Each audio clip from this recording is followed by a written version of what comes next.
শিমরালির চৌমাথায় এত সুন্দর একটা হোটেল খুলেছে। আজকে হোটেলে গিয়ে বিরিয়ানি খেলাম। বিরিয়ানিটা খুব সুস্বাদু হয়েছে। এখানে মোমো, এগরোল, চাউমিন, নানান ধরনের খাবার এখানে তৈরি করে।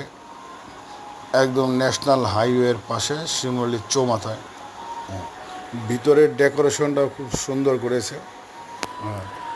শিমরালিতে বাড়ি, ভদ্রলোকের অমায়িক ব্যবহার। যতটুকু পরিবেশন করলো খুব সুন্দরভাবে করলো। আমরা দুজন গেলাম, দুজন গিয়ে বিরিয়ানি খেলাম। বিরিয়ানিটা বেশ ভালোই হয়েছে। আপনারা সবাই আসবেন, দেখবেন, যদি ভালো লাগে তাহলে খাবেন। খুব সুন্দর হোটেল করেছে। হোটেলের যে ডেকোরেশনটা খুব দেখার মতো।